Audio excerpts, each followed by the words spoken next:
Buenas noches, ahora vamos a presentarles la clase correspondiente a este día, la cual va a tratar sobre la influencia de la cultura en la medicina.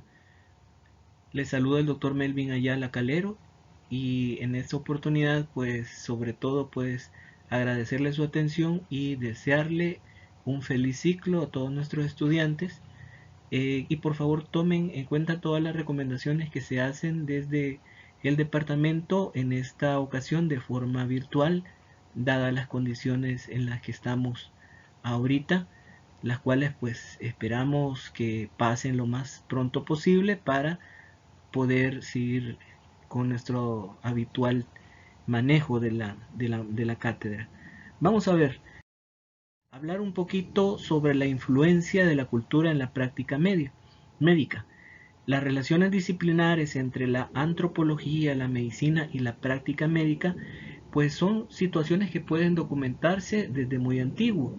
Ustedes saben de que incluso la antropología, la medicina y por supuesto la práctica médica, obviamente todas tienen su campo, pero en un comienzo esto no fue así, sino que han ido con el correr de los años integrándose de forma de que cada quien ha ido tomando porciones de las más importantes a cada rama y han hecho una amalgama bien interesante, la cual vamos a ir narrando en esta clase. Vamos a ver.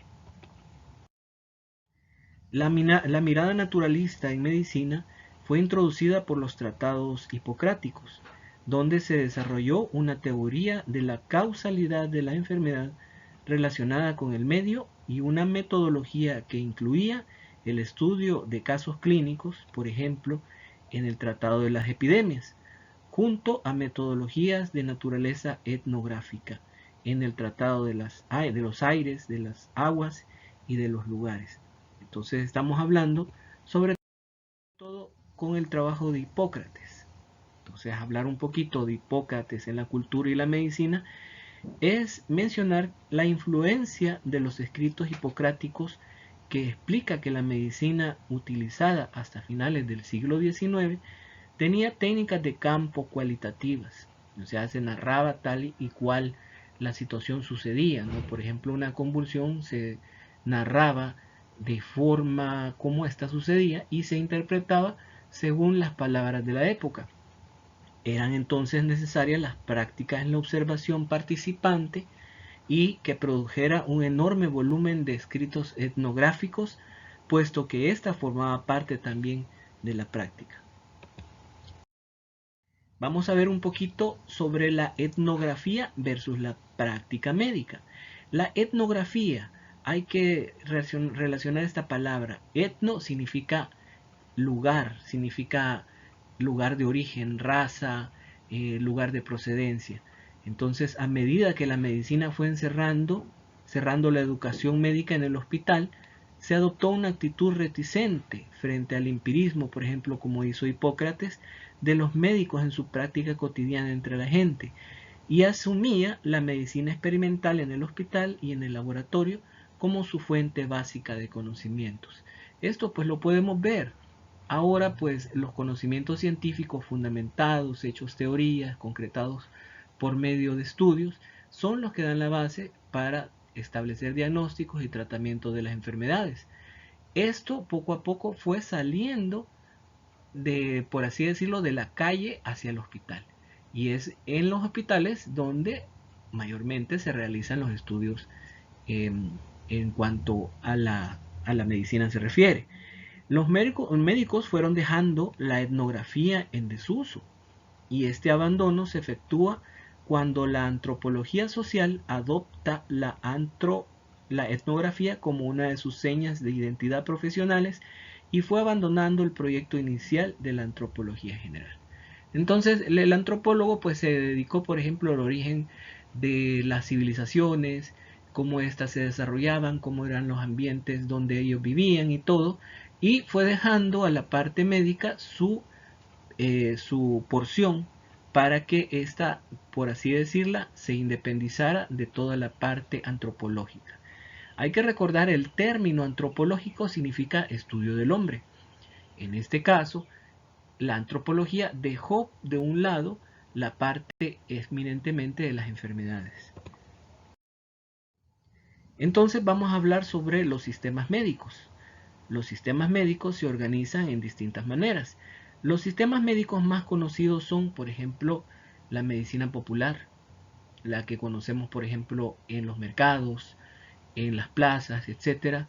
La medicina indígena, la cual es un legado de nuestros antepasados, y la biomedicina, que es la que actualmente pues ustedes y yo estamos recibiendo y enseñando. Además se sugiere una conexión entre el cuerpo y la mente también.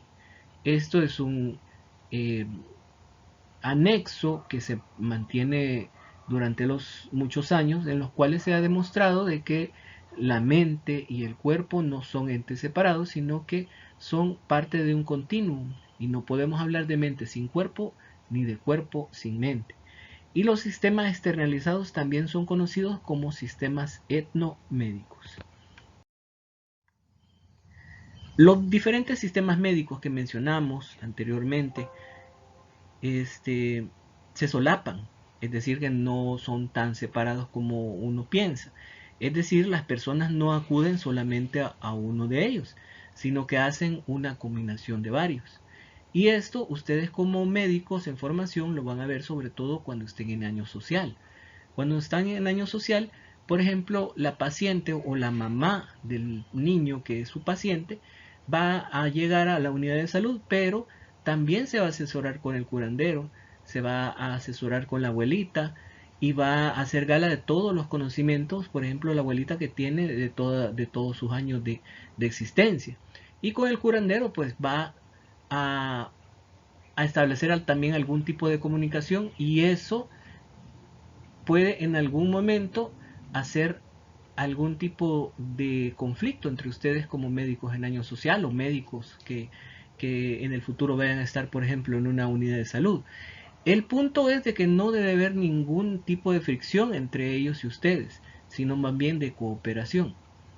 Entonces no pueden ver de menos muchas veces este tipo de prácticas que vamos a ver, por cierto, más adelante, pero sí de alguna forma, pues de una forma suave y sobre todo cálida, pues decirle los errores que pueda cometer solamente con ir al, por ejemplo, donde el curandero, o quedarse con las enseñanzas de la abuela. Algunas personas simplemente recurren a otras alternativas, por ejemplo, la automedicación, la cual pues no solamente es propia de la gente en los pueblos, por ejemplo, sino que se realiza diariamente y por la totalidad de nosotros, ¿no? Incluso podemos ver la automedicación cómo sucede a través de campañas, por ejemplo, del uso de aspirina en gente mayor, el uso de algún tipo de ungüentos con marcas comerciales, etcétera. Entonces la medicación, automedicación está casi siempre presente en nuestra práctica médica. Los remedios caseros que se utilizan obviamente porque son más económicos y no tienen que para ello utilizar, por ejemplo, pasar consulta o ir a una farmacia a comprarlos. Y las terapias herbales, que se utilizan sobre todo con sustratos de la misma naturaleza que sirven para que podamos curarnos, por ejemplo, de algún resfrío con algunas hojas de alguna planta, etcétera, etcétera, como ustedes incluso más de alguno ya hemos hecho en nuestras casas a nivel de familia. Si ninguna de las anteriores funciona, entonces optan por ir al hospital. Entonces esto lo podemos ver desde situaciones como simples resfriados hasta como por ejemplo enfermedades más complejas y que a veces requieren de intervención quirúrgica. Por ejemplo, hay gente que toma algún tipo de preparados para expulsar piedras renales o cálculos renales o cálculos en la vesícula también, ¿no? Y al final cuando no los logran expulsar, entonces finalmente ya con dolor y probablemente ya con algún tipo de complicación acuden a los hospitales. Hablemos sobre la medicina popular. Acuérdense que el tema de este día es la influencia de la cultura sobre la práctica médica. Entonces aquí tenemos que mencionar que durante buena parte del siglo XX médicos y antropólogos han compartido la noción de la medicina popular, llamada también medicina tradicional, o folk medicina, o folk medicine. Con este concepto coinciden en describir los recursos que el campesinado, tanto europeo como latinoamericano, empleaba para resolver sus problemas de salud, al margen de los profesionales de salud o de las prácticas de salud de los aborígenes de distintas partes del mundo, con un especial énfasis en sus conocimientos etnobotánicos, o sea, de las plantas propias del lugar donde ellos viven. El concepto de medicina popular o folk medicine fue incorporado también por los antropólogos profesionales de la primera mitad del siglo XX con la intención de establecer la demarcación entre prácticas mágicas, entre medicina y religión, y explorar el papel y el significado de los curadores populares y de las prácticas de automedicación de estos. Hablemos un poco sobre los primeros tratamientos médicos. En cuanto a los primeros tratamientos médicos de los que se tiene constancia, hay que mencionar o hacer mención a la práctica de la trepanación. Y la trepanación prácticamente consiste en la perforación de los huesos de la cabeza para acceder al encéfalo o al cerebro, ¿no? Y esto se hacía con la finalidad de, en muchas situaciones, según las tribus o culturas que lo practicaban, para que por medio de estos hoyos, de esta trepanación, escaparan los malos espíritus que estaban alojados en la cabeza. Esto pues fue una práctica muy popular e incluso pues a nivel de antropología hay cráneos de civilizaciones antiguas donde se denota de que muchos de estos han sido abiertos en vida con la persona, con el afán, como les digo, de que puedan expulsar los demonios y curar enfermedades como convulsiones, como enfermedades mentales, etc.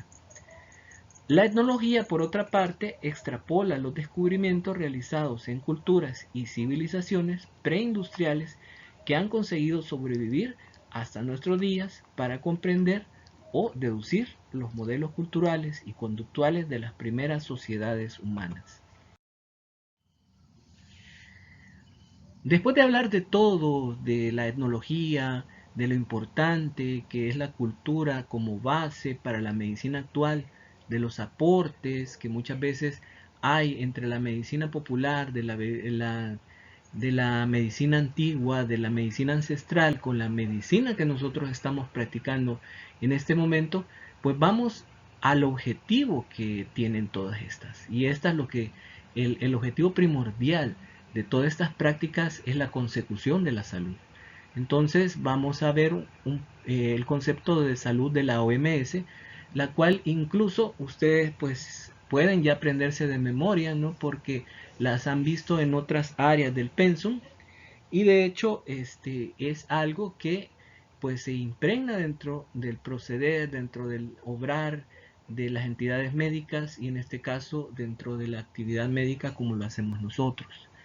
Entonces, para la Organización Mundial de la salud es un estado de completo bienestar físico, de bienestar mental y social, y no solamente la ausencia de afecciones o enfermedades. Es el bienestar biológico, psicológico y social, además del espiritual del individuo y de la comunidad. Entonces, hoy por hoy es el concepto que tiene mayor aceptación porque es el más completo y denota que hay una gran importancia de subrayar cada una de estas partes, la parte física como parte importante, pero no así las partes mental, social y espiritual incluso para la consecución de la salud. Entonces, todas estas partes son importantes. Hablemos sobre factores de la salud, pero cuando una persona quiere tener salud para sí misma o para su grupo social, hay factores que contribuyen a la salud y al bienestar. Y en estas se encuentran, por ejemplo, la economía y la subsistencia, en las cuales vamos a mencionar las condiciones de la vivienda, la alimentación, el suministro de agua, la armonía espiritual y con el medio ambiente, la armonía con los demás, la armonía con los familiares, con los vecinos y la comunidad. La disponibilidad del territorio, que no sea un lugar pequeño ni con mucha gente, el hacinamiento se refiere aquí principalmente, la educación, la cual nos permite obtener una salud de forma más sostenida, porque la educación es vida, la familia y los roles, y la disponibilidad de la oportunidad laboral. Entonces ustedes van a ver de que antiguamente pues la salud se mencionaba como el hecho de que alguien pues tiene ausencia de enfermedad, pero no solamente es eso. La medicina tradicional, en términos generales, se entiende por medicina tradicional como el conjunto de todos los conocimientos teóricos y prácticos, explicables o no, utilizados para el diagnóstico, prevención y supresión de trastornos físicos, mentales o sociales, basados exclusivamente en la experiencia y la observación y transmitidos verbalmente o por escrito de una generación a otra. Y puede considerarse también como una firme amalgama de la práctica médica activa y la experiencia ancestral. Esta es la medicina tradicional. Se dice que la medicina tradicional es un sistema en tanto que tiene un complejo de conocimientos, tradiciones, prácticas y creencias, porque dichos componentes se estructuran organizadamente a través de sus propios agentes, los cuales son los especialistas, terapeutas, parteros, promotores, sobadores, etc. La medicina biológica o medicina convencional es la que estamos aprendiendo en las universidades, es la medicina científica, la que se estudia en las universidades, como mencionaba, y cuyo paradigma básico se basa en las relaciones causa-efecto lineales entre las carencias, los microorganismos, los procesos orgánicos y los factores relacionados con el ambiente y el desarrollo de la enfermedad y por lo tanto su curación. La medicina convencional se apoya en la farmacopea química, o sea, en la farmacología, para sus tratamientos, en los recursos de la cirugía biológica, el empleo de instalaciones hospitalarias y los equipamientos e instrumental específico.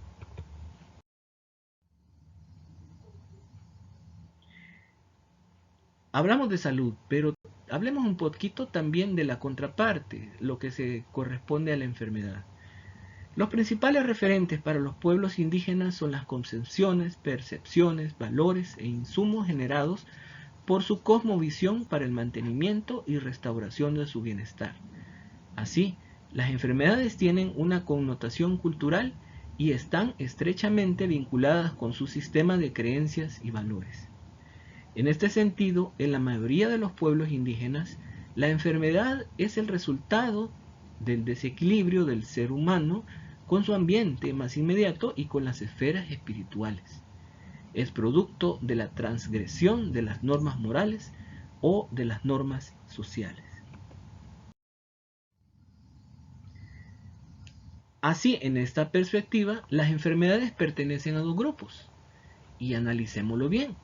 Primero, las enfermedades causadas por factores sobrenaturales, por ejemplo, los encantamientos, los enterramientos, los vientos, los espíritus que actúan de forma autónoma o dirigidos por personas que están dirigidas especialmente a hacer daño en un blanco, en este caso las personas de la comunidad. Y el otro punto de vista de que las enfermedades son enviadas por Dios. Tomamos aquí, por ejemplo, algo que mencionaban los mayas. Y para ellos la enfermedad es un desequilibrio, el cual se puede manifestar a través de sintomatologías físicas, emocionales y de carencias.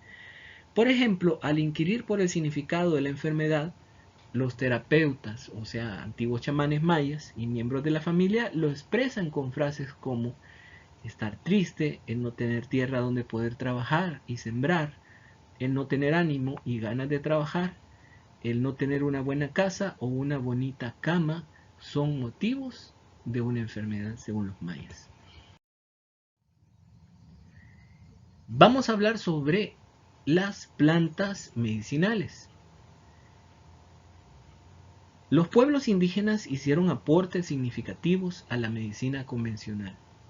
Los casos del aprovechamiento de la quinina, del curare, de la zarzaparría, del guayaco, de la coca, entre otras sustancias y plantas medicinales, los cuales aún persisten en todo el mundo. Y los sistemas de salud convencionales se han beneficiado de estos conocimientos. Gracias a plantas naturales es, por ejemplo, que se obtiene la aspirina o el digital que se utiliza para la insuficiencia cardíaca congestiva, para para diferentes tipos de enfermedades también se han utilizado plantas medicinales. Se consideran plantas medicinales aquellas especies vegetales cuya calidad y cantidad de principios activos tienen propiedades terapéuticas comprobadas empírica o científicamente en beneficio de la salud humana. ¿En qué forma se preparan ancestralmente este tipo de remedios de origen popular o de origen ancestral? Existen diferentes formas de preparar las plantas medicinales, por ejemplo en zumo, en jugos, en ungüentos, por cocción, por maceración o machacamiento, en emplastros o colocar directamente sobre la zona afectada el grupo de hojas, por ejemplo, como compresas y otros. También solo mezcladas, serenadas o dejadas al tiempo afuera de las casas, por ejemplo, hervidas, reposadas, asadas, etc. Igualmente existe un conocimiento extenso de los componentes de la planta que se emplean como medicina, como lo es el conocimiento específico de las horas, condiciones y los procedimientos rituales para recolectarlas. Incluso hay terapeutas que dialogan con las plantas, que hablan con ellas. Otros mediante rituales de cantos, rezos y plegarias durante la colecta, y también otros que celebran rituales largos y continuos durante todo el proceso de curación y preparación de los medicamentos. Es por ello que hay jerarquías de terapeutas, especialistas en diversos procesos.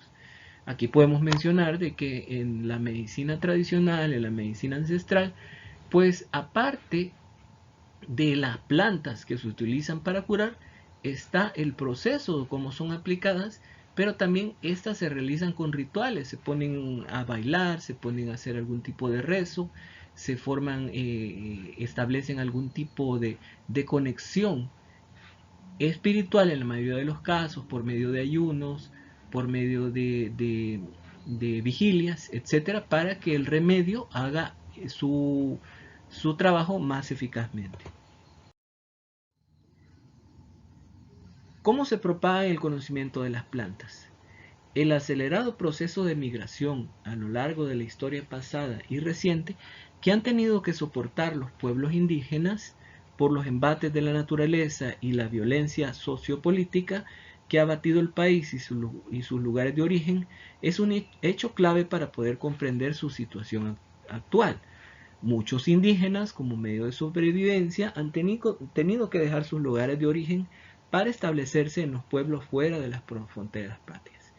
Esto significa de que muchas veces con los individuos también va ese acervo de conocimientos, por ejemplo, a México, a los Estados Unidos, donde se comienza a curar o utilizar medicamentos o en este caso plantas, igual que se hacen en El Salvador y específicamente pues en alguna parte, por ejemplo, de ascendencia indígena como en Sonsonate, etcétera, pero estas se practican fuera de las fronteras nacionales. Las consecuencias para la cultura aún no han sido ampliamente estudiadas, pero el constante proceso de transformación sociocultural y económica han tocado su identidad como unidad cultural. Costumbres, tradiciones e introducción de vocablos extranjeros son un acontecer diario que han afectado hasta sus relaciones familiares y sociales.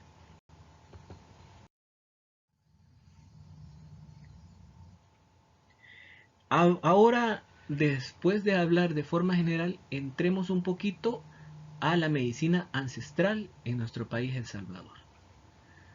Pues para ello, primero hay que mencionar que los indígenas en El Salvador han sido víctimas a lo largo de toda la historia del sistema dominante que ha influido negativamente en su cultura. Por eso podemos ver que ahora las comunidades indígenas pues prácticamente están reducidas a cero en nuestro país. No obstante, existen entre ellos estructuras ancestrales de organización y algunos elementos culturales que los juntan y vivifican, como es el caso de las mayordomías, pues en ellos se conservan muchos elementos sociales organizativos que los identifican.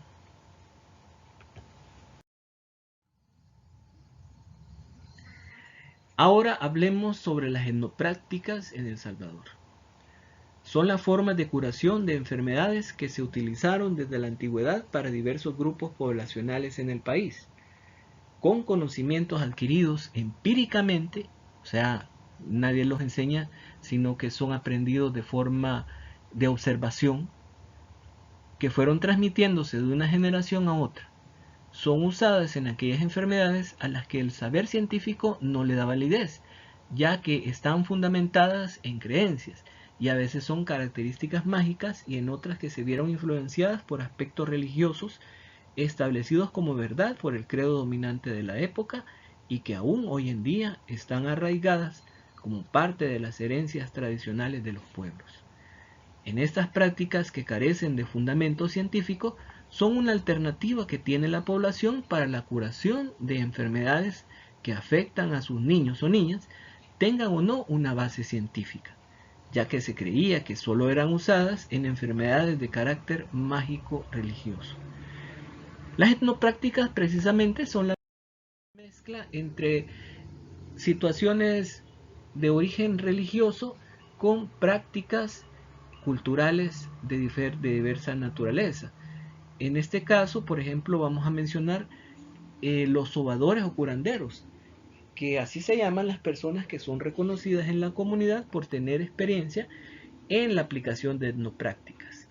Han adquirido sus conocimientos a través de la observación de sus antecesores, ya que existen grupos familiares que por generaciones se han dedicado a esta labor. Entonces, en este caso, el abuelo ha sido sobador, pues obviamente el hijo y el nieto. No obstante, existen también personas que se dedican a este tipo de actividades sin tener ningún tipo de conocimiento sobre ellos, con la sola intención de lucrarse de la necesidad o desesperación de los padres ante la enfermedad de sus hijos, lo que hace aún más peligroso el uso de algunas de estas prácticas en este tipo de población. Vamos a ver, es importante estos conceptos ancestrales, los cuales son propios de nuestro país, pero no solo exclusivamente de El Salvador, sino que tú los vas a ver en Guatemala, en Honduras, en Centroamérica en general y en la mayoría de países de Latinoamérica. En primer lugar, la dualidad del bien y el mal. Por ejemplo, las enfermedades son producidas por el diablo y obviamente nos vamos a curar por la ayuda de Dios. La dualidad del frío y de lo caliente.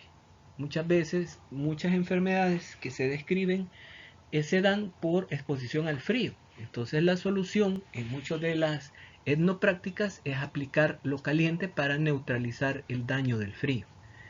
Igual sucede con el agua y el fuego. Muchas veces se utiliza ambos términos como purificadores. El agua como una especie de lavar algún tipo de situaciones y el fuego como purificador por medio de las llamas.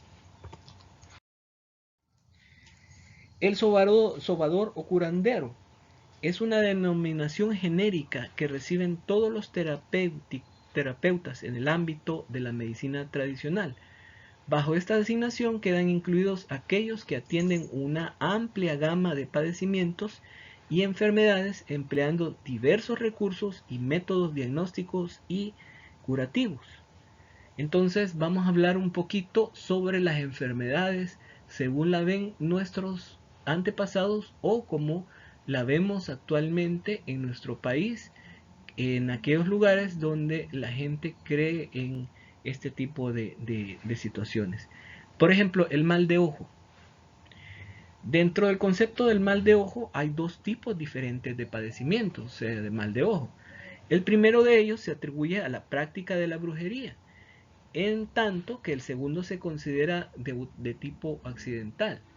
Por ejemplo, la intensidad de la mirada en un niño pequeño puede producir ese mal de ojo. El primero se manifiesta típicamente como una afección ocular en la persona afectada con gran irritación y secreción anormal. En el segundo, o sea, en el accidental, los síntomas se presentan con un niño con mal de ojo, son inquietud, fiebre y llora continuamente. El malito. Se utiliza el término en la medicina tradicional salvadoreña para referirse a aquellos niños recién nacidos que presentan cansancio, color morado alrededor de los labios, no agarran el pecho, frialdad en el cuerpo, entre otros síntomas. Algo que en pediatría ustedes lo van a ver como un distrés del recién nacido. La sobada. En general se recurren a unciones con agua y hojas de distintas plantas luego de estas primeras curaciones. Se efectúa la sobada que tiene el objeto de calentar al cuerpo del niño, y aquí recordemos el concepto del calor o de lo caliente contra lo frío, y de poner en marcha los órganos del aparato digestivo por medio de este calentamiento. El niño es puesto en posición inclinada y la partera da pequeños golpes veloces, enérgicos y continuos sobre la espalda y los pies utilizando los lados de las manos. Este modo de actuar sobre el cuerpo del paciente sirve para hacer que el aire acumulado dentro del cuerpo se vaya a levantar la mollera según sea el caso. El susto. Esta es otra de las enfermedades que ustedes más de alguna vez han oído, y si no lo han oído, pues es importante que sepan en qué consiste, porque en algún momento ustedes en sus pláticas de entrevista con la familia, con los pacientes, se van a dar cuenta de que es una enfermedad que está presente en nuestra población. Entonces el susto, cuando a raíz de una fuerte impresión el niño entra en sobresalto, somnolencia, decaimiento y debilidad general. Entonces hay que darle una toma de hierbas, que son bebidas a base de hierbas que se fabrican dejando determinadas plantas a las cuales creencias culturales le atribuyen propiedades curativas, en agua por lo general caliente, para que las sustancias aromáticas y medicinales de la planta pasen al líquido, como especie de infusión, así como el té. Una unción. La unción es un preparado de consistencia densa compuesta por diversas hierbas, aceites y otras sustancias que son usadas en la medicina tradicional, en lo que se aplica sobre la piel y que se derrite con el calor del cuerpo y cuyo principio activo debe ser absorbido por vía transcutánea. Otro concepto muy presente en nuestra población es el chinear. Hace referencia a la forma en que se cura el mal de ojo, donde la persona que le provocó el mal de ojo al niño o a la niña tiene que chinearlo, en otras palabras cargarlo en los brazos, agregado a la aplicación de otra serie de sustancias para su curación.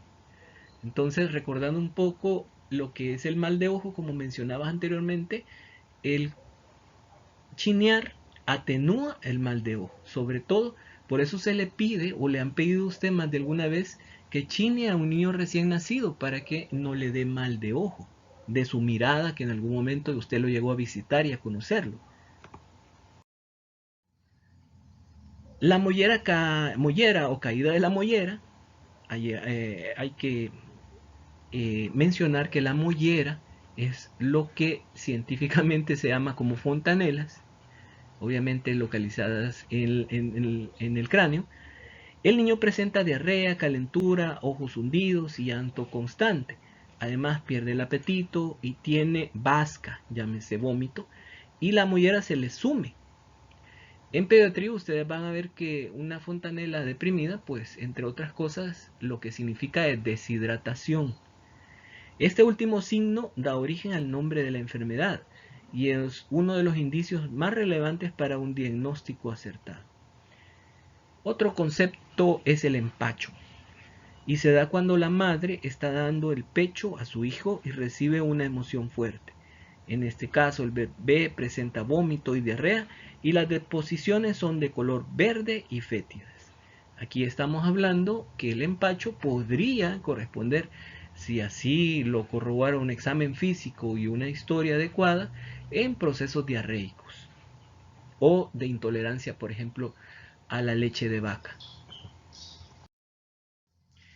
Agradeciéndole la atención a esta clase, les comento de que en la noche vamos a estar contestando todas sus inquietudes, y si han llegado al final de la clase, quiero preguntarles directamente si ustedes conocen otro tipo de etnopráctica que se practique acá en nuestro país, sobre todo a la gente que pues venga de alguna zona geográfica donde haya mucha concentración de ancestros nuestros, de indígenas u otro.